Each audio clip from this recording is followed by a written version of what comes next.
Assalamualaikum warahmatullahi wabarakatuh. Salam sejahtera untuk kita semua. Selamat pagi, semangat pagi untuk rekan-rekan guru di seluruh Indonesia. Perkenalkan, nama saya Yayu Kartini. Saya mengajar di SDN Indrasari 1 Martapura, Kabupaten Banjar, Kalimantan Selatan, sekaligus penulis modul ajar untuk sekolah dasar. Dalam kesempatan ini, saya akan memaparkan materi mengenai perangkat ajar yang digunakan dalam program sekolah penggerak.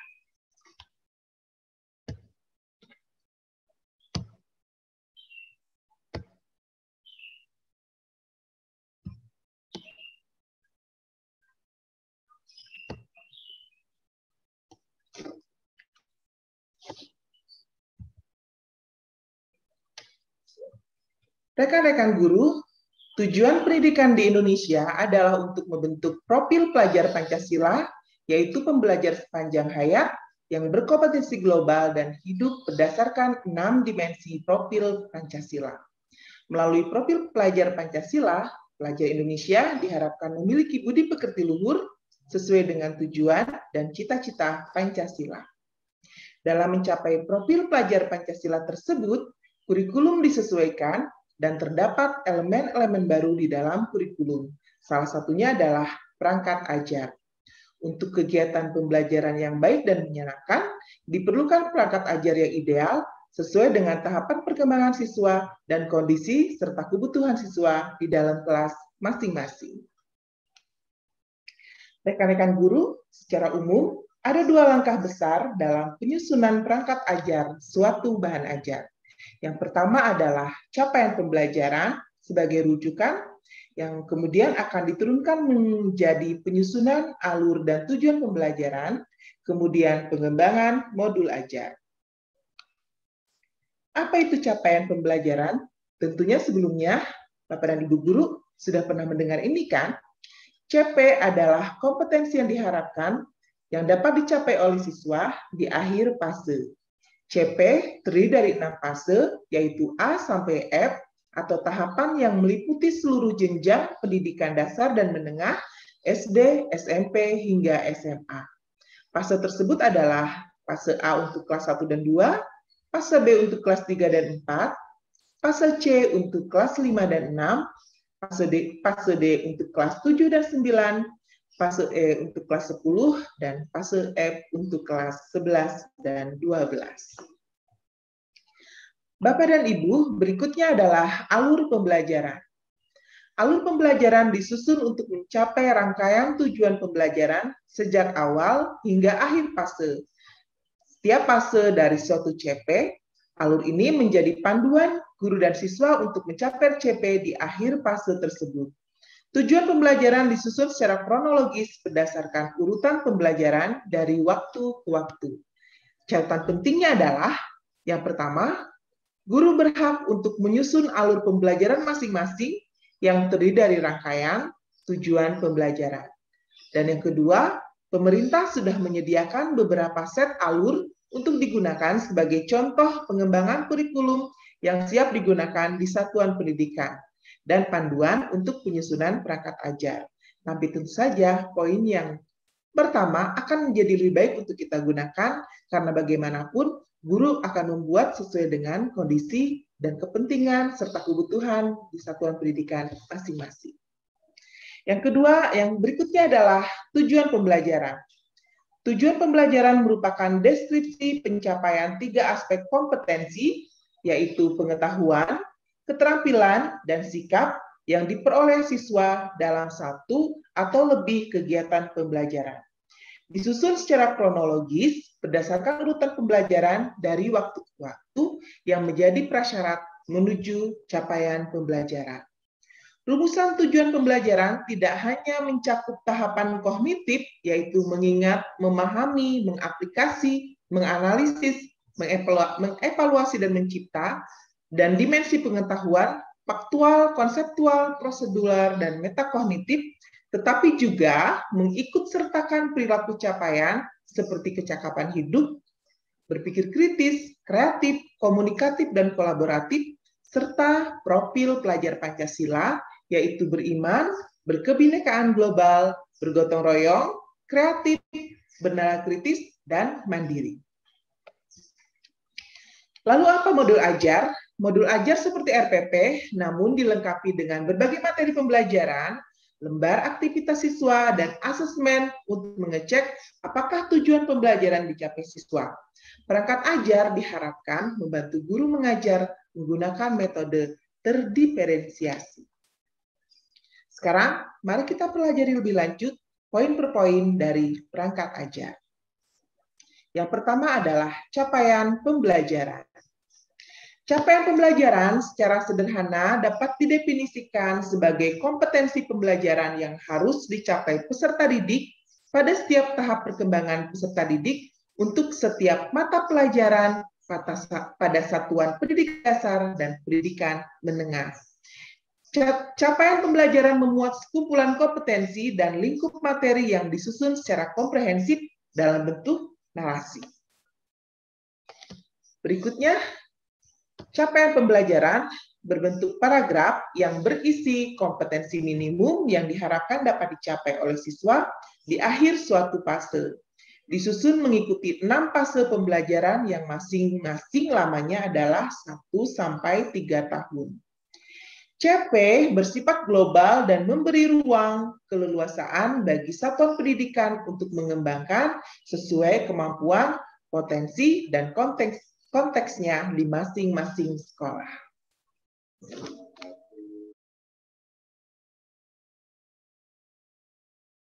Berikut adalah 7 prinsip penyusunan alur tujuan pembelajaran. Yang pertama adalah sederhana dan informatif. Yang kedua, esensial dan kontekstual. Yang ketiga, berkesinambungan. Kemudian pengoptimalan 3 aspek kompetensi. Berikutnya adalah merdeka belajar, operasional dan aplikatif, kemudian adaptif dan fleksibel. Kita akan bahas satu persatu mengenai bagaimana prinsip penyusunan alur pembelajaran. Yang pertama, sederhana dan inovatif. Kita harus tahu bahwa perumusan ATP dipahami oleh penulis sendiri maupun pengguna atau pembaca. Hal ini dapat dilakukan dengan menggunakan istilah atau terminologi yang umum dan tidak bermakna ambigu atau tafsir ganda. Untuk penggunaan istilah khusus, penulis dapat menyertakan penjelasan secukupnya dalam bentuk glosarium. Yang kedua, esensial dan kontekstual, yaitu memuat aspek pembelajaran yang sangat mendasar atau penting, yakni kompetensi, konten, dan hasil pembelajaran.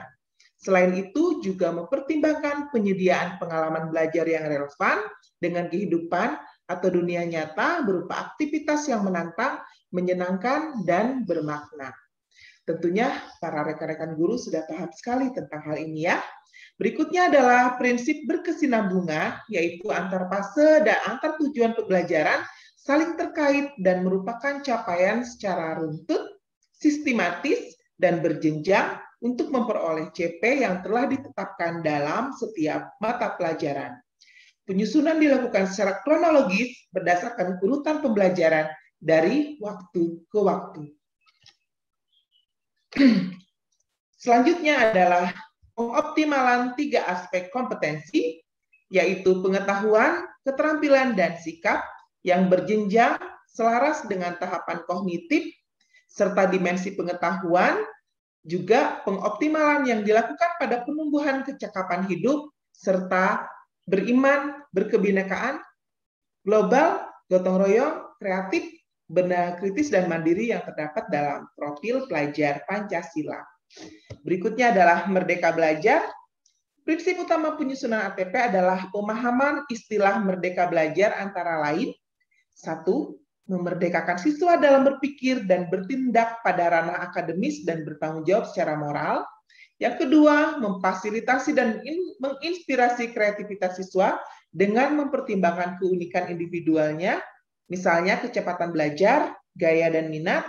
Dan yang ketiga adalah mengoptimalkan peran dan kompetensi guru dalam merumuskan perencanaan dan pelaksanaan pembelajaran di dalam kelas. Prinsip berikutnya adalah operasional dan aplikatif. Rumusan ATP memvisualisasikan dan mendeskripsikan proses pembelajaran dan penilaian secara utuh yang dapat menjadi acuan operasional yang aplikatif untuk merancang modul ajar. Kemudian, prinsip yang terakhir adalah adaptif dan fleksibel sesuai dengan karakteristik mata pelajaran, karakteristik siswa, dan karakteristik satuan pendidikan masing-masing, serta mempertimbangkan alokasi waktu dan relevansi antara mata pelajaran, serta ruang lingkup pembelajaran, yakni intrakurikuler, kokuler, dan ekstrakurikuler. Nah, Bapak dan Ibu, ada beberapa hal yang harus diingat saat kita menyusun alur dan tujuan pembelajaran. Yang pertama adalah perumusan dan penyusunan alur dan tujuan pembelajaran berfungsi mengarahkan guru dalam merencanakan, mengimplementasi, dan mengevaluasi pembelajaran secara keseluruhan, sehingga CP diperoleh secara sistematis, konsisten, terarah, dan terukur. Yang kedua yang harus kita ingat adalah penggunaan kata kerja operasional dalam rumusan tujuan pembelajaran memfasilitasi guru dalam mengidentifikasi indikator atau kegiatan atau aktivitas pembelajaran yang tentunya sangat terkait dengan pemilihan materi ajar dan jenis evaluasi pembelajaran, baik formatif maupun sumatif yang dipilih. Nah, sekarang kita berlanjut ke tujuan pembelajaran. Tujuan pembelajaran merupakan deskripsi pencapaian 3 aspek kompetensi, yakni pengetahuan, keterampilan, dan sikap yang diperoleh siswa dalam satu atau lebih kegiatan pembelajaran, disusun secara kronologis berdasarkan urutan pembelajaran dari waktu ke waktu, seperti yang sudah saya jelaskan di slide sebelumnya. Nah, berikutnya, secara operasional, komponen tujuan pembelajaran dapat memuat 3 aspek berikut, yaitu aspek apa saja? Yang pertama adalah kompetensi, adalah kemampuan yang dapat didemonstrasikan oleh siswa atau diaktualisasikan dalam bentuk produk atau kinerja, baik abstrak maupun konkret, yang menunjukkan siswa telah berhasil mencapai suatu tujuan pembelajaran. Patut diperhatikan untuk menggunakan kata kerja operasional yang dapat diamati mengacu pada taksonomi Bloom yang sudah direvisi. Misalnya sebagai contoh, peserta didik dapat menyajikan solusi untuk menangani perubahan kondisi alam di permukaan bumi akibat faktor manusia. Seperti itu. Berikutnya adalah konten. Secara operasional, komponen tujuan pembelajaran yang kedua yaitu konten. Konten yaitu ilmu pengetahuan inti atau konsep utama yang diperoleh siswa melalui pemahaman selama proses pembelajaran di akhir suatu unit pembelajaran. Apa ilmu pengetahuan atau konsep utama yang perlu dipahami di akhir satu unit pembelajaran? Pertanyaan apa yang dapat dijawab siswa setelah mempelajari unit tersebut, dan sebagainya. Sebagai contoh, perubahan kondisi alam di permukaan bumi akibat faktor manusia. Kemudian adalah variasi. Variasi adalah suatu keterampilan berpikir apa saja yang perlu dikuasai siswa untuk dapat mencapai tujuan pembelajaran. Penggunaan keterampilan berpikir kreatif, kritis, dan tingkat tinggi seperti mengevaluasi, menganalisis, memprediksi, menciptakan, dan lain sebagainya. Keterampilan berpikir apa saja yang perlu dikuasai oleh siswa untuk dapat mencapai tujuan pembelajaran.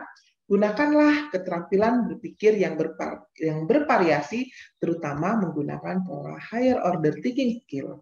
Contohnya adalah menganalisa hubungan antara kegiatan manusia dengan perubahan alam di permukaan bumi dan menarik kesimpulan penyebab-penyebab utamanya.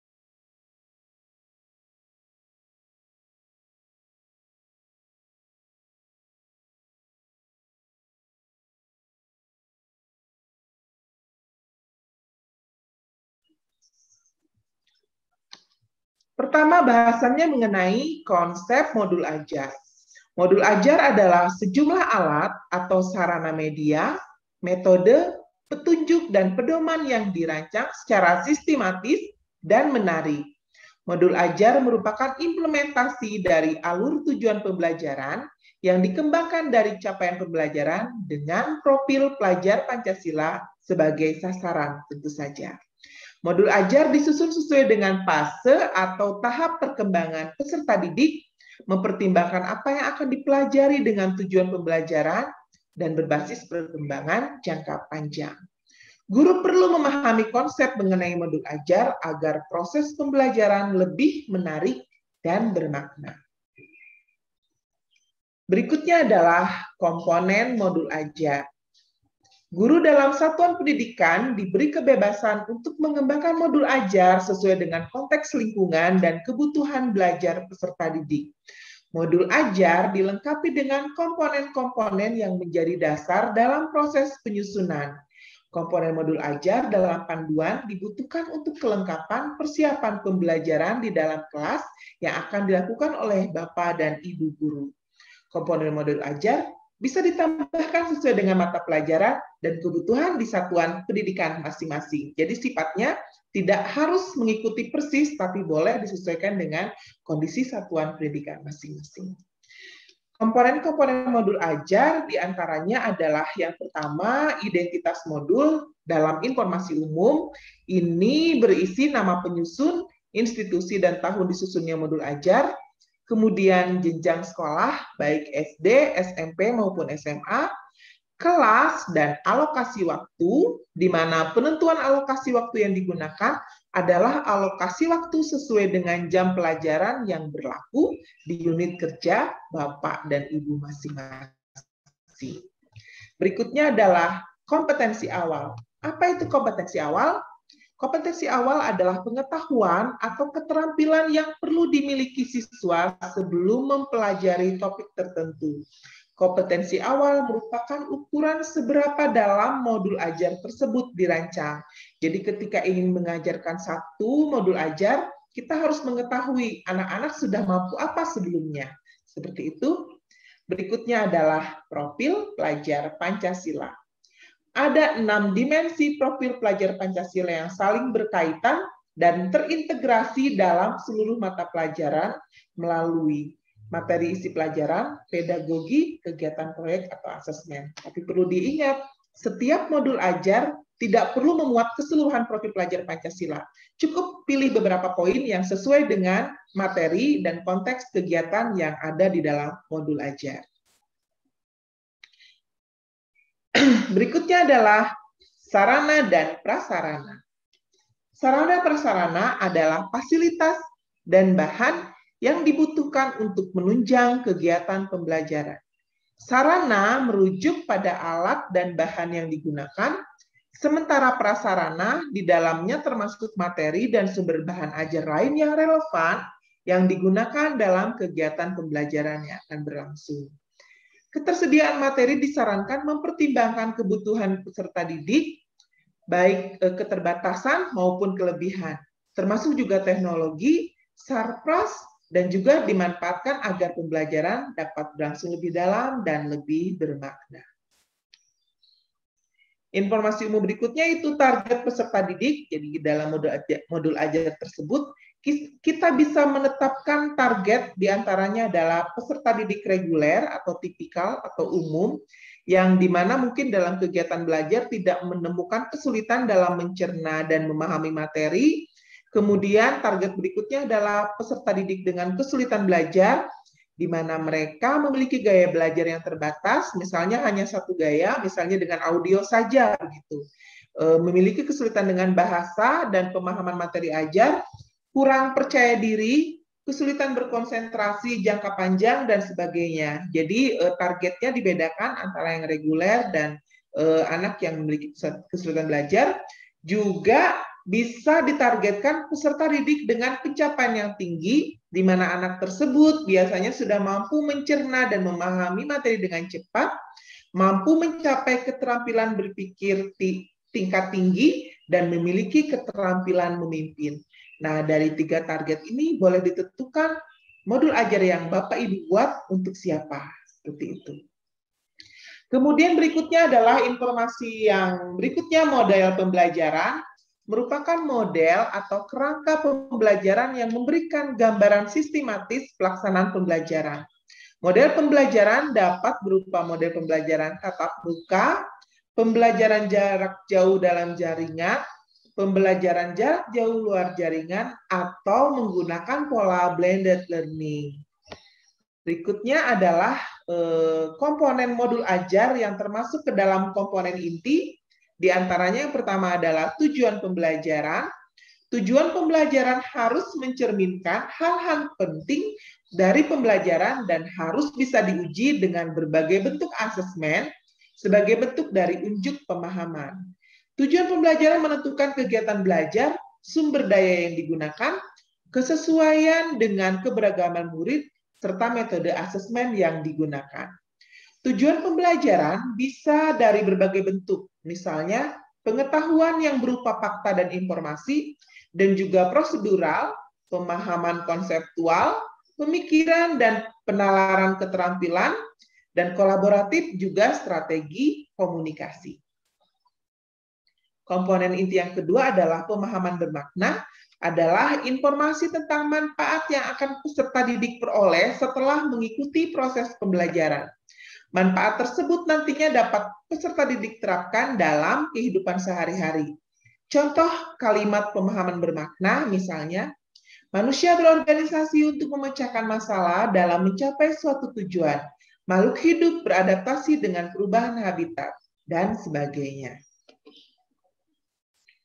Komponen inti berikutnya yaitu pertanyaan pemantik. Pertanyaan pemantik dibuat oleh guru untuk menumbuhkan rasa ingin tahu dan kemampuan berpikir kritis dalam diri peserta didik. Pertanyaan pemantik memandu siswa untuk memperoleh pemahaman bermakna sesuai dengan tujuan pembelajaran.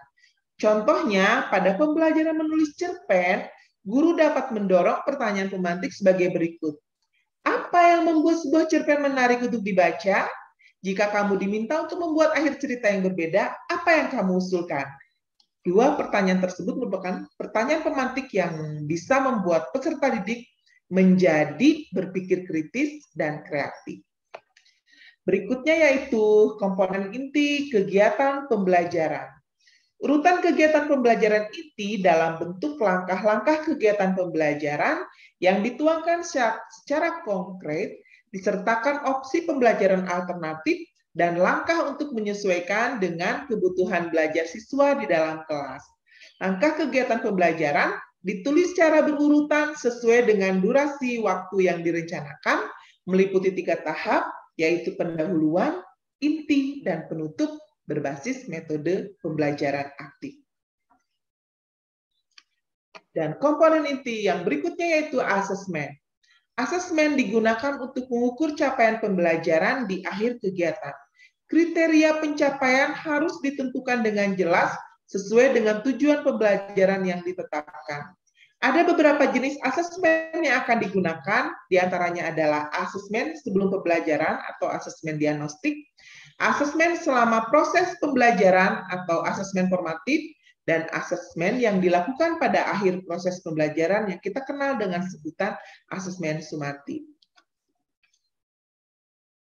Bentuk asesmen yang bisa dilakukan yaitu yang pertama sikap berkaitan dengan profil pelajar Pancasila yang dapat dilakukan dengan kegiatan observasi, penilaian diri, penilaian teman sebaya, dan anekdota. Sementara itu, bentuk asesmen performa bisa dilakukan dengan presentasi, drama, pameran hasil karya, pembuatan jurnal, dan sebagainya.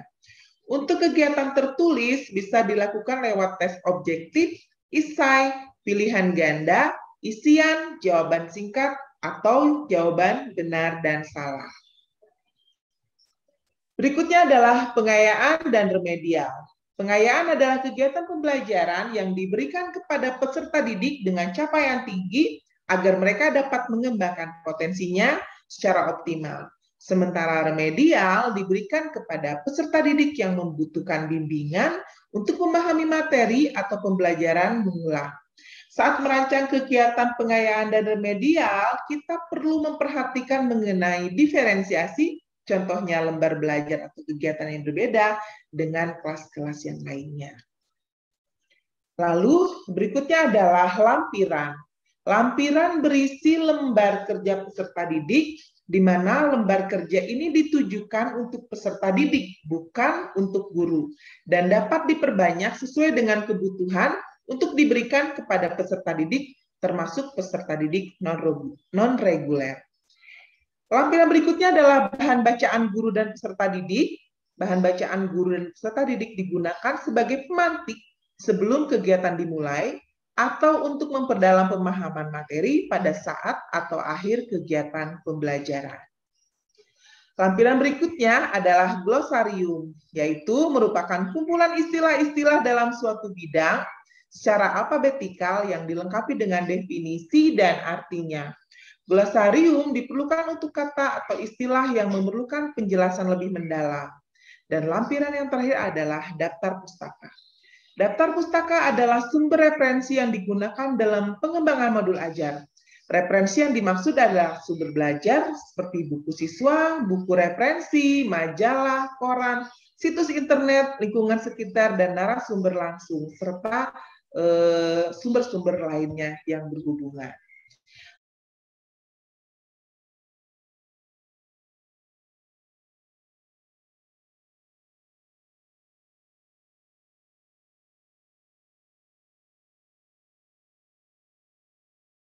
Sebelumnya, Bapak dan Ibu sudah mendengarkan paparan mengenai perangkat ajar yang digunakan dalam kelas di program Sekolah Penggerak, dan kali ini saya akan memberikan contoh mengenai bagaimana modul ajar yang akan disusun dan akan dipakai di dalam kelas Bapak dan Ibu.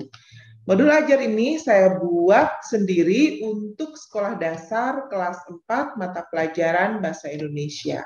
Berikut adalah contoh modul ajar yang saya gunakan.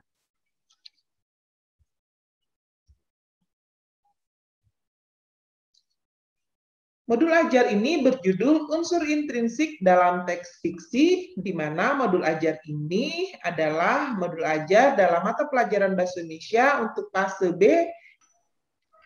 Berikut adalah contoh modul ajar yang bisa kita pelajari bersama-sama supaya Bapak dan Ibu punya gambaran untuk menggunakan atau membuat contoh modul ajar di dalam kelas masing-masing. Modul ajar ini berjudul unsur intrinsik dalam teks fiksi, dibuat untuk mata pelajaran Bahasa Indonesia fase B kelas 4 SD, di mana slide awal berisi profil pelajar Pancasila. Ada 2 profil pelajar Pancasila yang terkait dengan modul ini, yaitu mandiri dan benar kritis. Jadi, perlu diingatkan kembali bahwa tidak perlu semua profil dimunculkan dalam modul ajar, tapi pilihlah profil yang berhubungan dengan materi atau bahan ajar yang berlangsung dan terdapat dalam modul ajar tersebut. Yang berikutnya adalah capaian pembelajaran menggunakan CP fase B untuk kelas 4 SD, karena Bahasa Indonesia ada 4 keterampilan berbahasa yang terkait di dalamnya, yaitu menyimak, membaca dan memirsa, berbicara dan mempresentasikan, juga kegiatan menulis. Nah, alur capaiannya, ini adalah alur capaian yang saya ambil dari ATP yang tersedia sebelumnya. Bapak dan Ibu boleh membuat ATP sendiri yang sesuai dengan konteks, sesuai dengan kebutuhan dan kondisi di satuan pendidikan masing-masing. Berikutnya adalah tujuan pembelajaran. Tujuan pembelajarannya saya bagi menjadi 4 bagian untuk kegiatan yang pertama hingga kegiatan di pertemuan yang keempat. Ada 4 tujuan, diantaranya adalah tujuan yang berhubungan dengan kegiatan menyimak dan membaca, kemudian membaca dan memirsa, dan berbicara, kemudian menulis. Jadi ada 4 tujuan yang masing-masing terhubung dengan CP yang sudah tersedia. Berikutnya adalah tersedia topik pembelajaran, yaitu mengenai memahami unsur intrinsik dalam karya sastra, kemudian identitas pengguna, ini berisi kelas berapa yang dapat menggunakan modul ini, kemudian berapa durasi waktu yang diperlukan. Dan berikutnya adalah referensi bahan ajar yang relevan. Jadi ketika ingin menggunakan modul ini, maka bisa menggunakan referensi berupa karya sastra online yang dapat diunduh, buku-buku cerita anak, juga karya sastra lain yang relevan dan cocok untuk digunakan peserta didik kelas 4 kelas 4 sekolah dasar.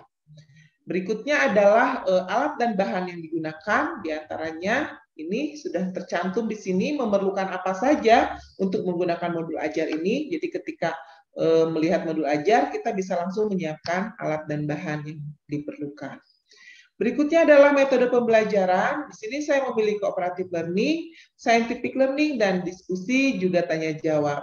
Lalu juga tersedia capaian awal pembelajaran di mana untuk dapat menggunakan modul ini sebelumnya siswa harus sudah mampu mengenal karya sastra dan jenis-jenisnya. Dan berikutnya adalah model-model pembelajaran. Ini saya menggunakan pola tatap muka, pola dalam jaringan, dan pola luar jaringan juga dapat digunakan untuk campuran atau blended learning. Lalu untuk target siswa yang dapat menggunakan modul ini adalah siswa reguler dengan kemampuan belajar yang tinggi dan siswa dengan kategori laman belajar karena di dalamnya saya sudah menyiapkan pengayaan dan remedial untuk masing-masing siswa. Dan untuk asesmennya, ini menggunakan penilaian kelompok dan individual, juga menggunakan sumatif dan formatif di kegiatan dan akhir pembelajaran. Berikutnya adalah bahan ajar untuk pengayaan, sudah disediakan, jadi ketika Bapak dan Ibu ingin menggunakan modul ini, tinggal langsung mengklik dan mencarinya langsung. Lalu untuk remedial juga seperti itu. Untuk target jumlah siswa ini untuk 28 sampai 35 orang siswa. Jadi untuk yang ideal adalah 28 siswa di dalam kelas. Berikutnya adalah alur pembelajaran. Untuk pertemuan 1, ini ada tujuan pembelajaran yang sebelumnya sudah ada di dalam perencanaan di tahap awal di bagian atas, di mana untuk pertemuan 1 ini merujuk kepada kegiatan menyimak, anak melalui diskusi dan tanya jawab, siswa mampu menelaah unsur intrinsik dalam sebuah teks fiksi.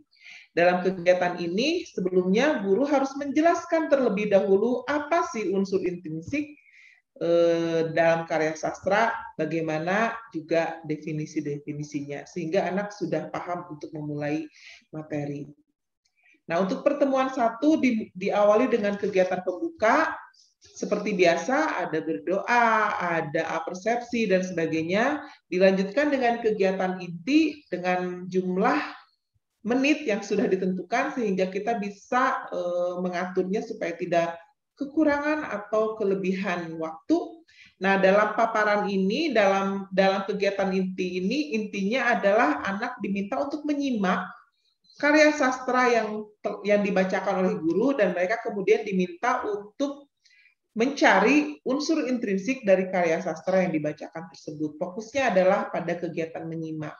Dan usahakan untuk menggunakan modul ini, pakailah cerita-cerita yang merujuk kepada karya-karya lokal di Indonesia supaya mereka lebih mengenal negaranya sendiri. Nah, di sini ada banyak fase-fase tahapan-tahapan kegiatan inti yang dapat dilakukan oleh guru untuk siswanya dalam kelas. Dan di bagian akhir ada kegiatan akhir seperti menyimpulkan kegiatan dan menutup pembelajaran dengan baca doa. Di sini juga saya lampirkan contoh teks fiksi untuk pertemuan 1, jadi guru tidak perlu mencarinya lagi, bisa menggunakan ini. Juga dilampirkan penilaian formatif pada pertemuan 1, di mana anak diminta untuk ke perpustakaan atau mencari cerita yang mereka sukai. Mereka kemudian diminta untuk membaca dan menguraikan unsur intrinsik dari karya sastra yang mereka baca tersebut. Nah, berikutnya ada rubrik penilaian yang bisa digunakan guru sebagai acuan untuk menilai kemampuan siswa dalam pembelajaran di kegiatan yang pertama. Saya memilih rubrik dengan 3 capaian, yaitu melampaui capaian, memenuhi capaian, dan kurang. Tapi Bapak dan Ibu boleh membuat rubrik sendiri dengan pola-pola yang berbeda. Misalnya ingin menggunakan 3 bagian penilaian, atau 2, atau berapapun, silahkan memilih yang sesuai dengan kelas dan kebutuhan di satuan pendidikan masing-masing. Dan berikutnya adalah refleksi. Kita bisa memberikan beberapa pertanyaan refleksi, juga bisa memberikan pengayaan dan remedial untuk siswa. Untuk pengayaan sudah disiapkan untuk siswa dengan pencapaian belajar yang tinggi, itu harus diapakan. Untuk remedial harus diapakan, itu sudah disiapkan, jadi tinggal menggunakan saja. Untuk berikutnya adalah alur pembelajaran 2, ini merujuk kepada kegiatan membaca dan memirsa, di mana tujuannya adalah melalui bantuan 2 teks pendek atau lebih, siswa mampu membandingkan unsur intrinsik dari 2 teks yang disajikan. Jadi mereka diminta untuk membaca dua teks yang sudah disiapkan oleh guru. Untuk kegiatannya sama seperti yang pertama, ada kegiatan pembuka, ada kegiatan inti, ada kegiatan penutup. Yang dimana untuk kegiatan inti itu adalah berisi kegiatan-kegiatan yang menarik dan menyenangkan, karena modul yang kita buat harus benar-benar dapat membuat anak untuk merasa bahagia saat mempelajari satu materi dalam satu mata pelajaran. Nah, di sini anak diberikan dua teks fiksi untuk ditelaah dan dibandingkan. Kegiatan utamanya adalah membaca dan memirsa, seperti itu. Dan untuk di bagian berikutnya, ini sudah ada literatur teks fiksi untuk pertemuan 2. Jadi para guru yang ingin menggunakan modul yang saya buat, silakan untuk mencari literatur yang sudah disediakan. Atau bila ingin menggunakan literatur lain sesuai dengan daerah masing-masing juga dipersilahkan. Seperti itu. Nah, untuk penilaian formatifnya adalah anak diminta untuk membaca 2 teks sastra. Ini legenda dari daerah saya. Seperti itu. Dan rubrik penilaiannya ini menggunakan capaian dengan 3 capaian yang sama seperti sebelumnya. Disediakan juga bagian refleksi dan pengayaan juga remedial. Dan untuk pertemuan 3, ini juga kegiatannya berbeda karena merujuk kepada kegiatan berbicara dan mempresentasikan, di mana tujuannya adalah siswa menceritakan kembali karya sastra yang mereka baca untuk dipresentasikan unsur intrinsik di dalamnya. Untuk lebih lengkapnya, Bapak dan Ibu bisa membaca sendiri seperti apa modul-modul ajar yang sudah tersedia, sehingga nanti bisa membuat modul ajar yang lebih variatif dan lebih baik untuk satuan pendidikan masing-masing. Untuk pertemuan 3 juga terdiri dari kegiatan pembuka, kegiatan inti, dan kegiatan penutup, di mana untuk kegiatan intinya merujuk pada kegiatan berbicara melalui presentasi mengenai unsur intrinsik yang mereka baca dari karya sastra yang mereka pilih. Penilaiannya adalah mereka diminta untuk membaca sebuah cerita, lalu ketika selesai membaca mereka boleh mengisi lembar kerja yang sudah disediakan oleh guru. Nah, ini rubriknya, juga lembar refleksi, pengayaan dan remedial. Dan untuk alur pembelajaran keempat, ini kegiatan yang terakhir, berisi kegiatan inti, di mana fokusnya adalah anak diminta untuk menulis sendiri kegiatan-kegiatan yang berhubungan dengan unsur intrinsik dari karya sastra yang mereka buat. Jadi mereka diminta untuk menulis sendiri, mencari unsur intrinsik sendiri, sehingga mereka lebih paham mengenai bagaimana kegiatan berbahasa mulai dari menyimak hingga menulis. Nah, ini bagian akhirnya adalah mereka membuat sebuah cerita sendiri. Seperti itu. Ini rubrik penilaiannya dan lembar refleksi, pengayaan dan remedial yang berbeda dari setiap pertemuannya. Dan untuk berikutnya adalah penilaian sumatif akhir materi, Bapak dan Ibu. Di sini disediakan beberapa soal untuk mengukur kemampuan dan pemahaman siswa dari 4 kegiatan yang sudah berlangsung. Dan berikutnya adalah lampiran cerita karya sastra. Di sini tinggal diklik, maka akan muncul lampirannya. Lalu ada daftar pustaka yang saya pakai sebagai bahan rujukan untuk Bapak dan Ibu, demikian contoh modul ajar yang saya buat. Ada banyak contoh modul ajar lain yang dapat dijadikan referensi, sehingga Bapak dan Ibu lebih mudah untuk memahami materi mengenai modul ajar dalam perangkat bahan ajar, sehingga dapat mengaplikasikan dan mengimplementasikan di dalam kelasnya masing-masing. Demikian, wassalamualaikum warahmatullahi wabarakatuh.